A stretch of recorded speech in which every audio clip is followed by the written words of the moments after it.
2021 আমি যিমান সমৰ্থন আশীৰ্বাদ পাইছিলোঁ অসমবাসী ৰাইজৰ তাতকৈ বহুত বেছি এইবাৰ বিজেপি NDA আশীৰ্বাদ পাব বুলি আমাৰ দৃঢ় বিশ্বাস হৈছে।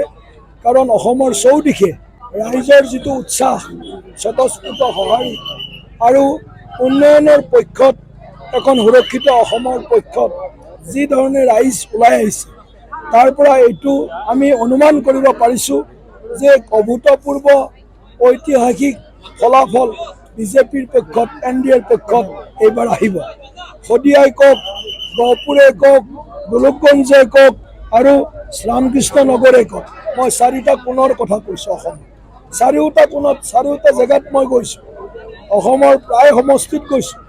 ৰাইজৰ ওঠত ৰাইজৰ মুখত এটাই সংলাপ, এটাই ভাষা, এটাই সংকল্প, আকৌ এবাৰ বিজেপি চৰকাৰ, আকৌ এবাৰ ডক্টৰ হিমন্ত বিশ্ব শৰ্মা ডাঙৰীয়াৰ নেতৃত্বত NDA চৰকাৰ।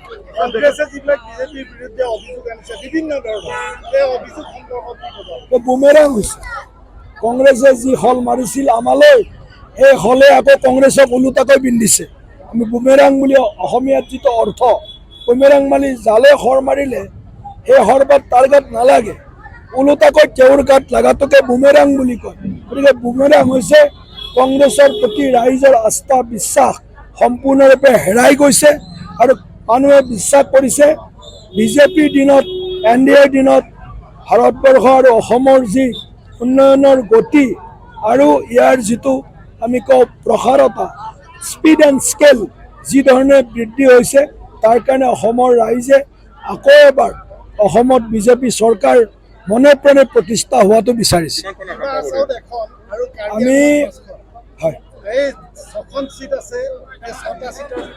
ডিফু লোকসভা সমষ্টিত আমাৰ MP ডাঙৰীয়াৰ নেতৃত্বত 6খনৰ ভিতৰত 6খন সমষ্টিতে বিজেপিয়ে NDA বিপুল ভোটত জয়লাভ কৰে। আমি সংখ্যাটো আজি নকওঁ, সংখ্যাটো ৰাইজে দিব।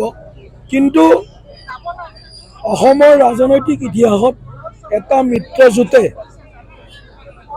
এতিয়ালৈকে বা 2021লৈকে যিমান আসন পোৱা নাই তাতকৈ বহুত বেছি আসন লাভ কৰি এটা হিষ্টৰিক মেণ্ডেট পাব বুলি আমি আশা কৰিছোঁ। নিশ্চিতভাৱে দলৰ ফালৰ পৰা আমি মুখ্যমন্ত্ৰী ডাঙৰীয়াক আহ্বান জনাম, যোৱাবাৰ কাৰ্বি আংলঙৰ পৰা কোনো মন্ত্ৰী নাপালে, এইবাৰ আৰম্ভণিতেই কাৰ্বি আংলঙৰ পৰা যাতে এজন মন্ত্ৰী পায়। কাৰ্বি আংলং বুলি কৈছোঁ, এইটোতো আমাৰ নিজৰ ভিতৰৰ কথা, ঘৰৰ ভিতৰৰ কথা। গতিকে মুখ্যমন্ত্ৰী ডাঙৰীয়াক আমি আহ্বান জনাম।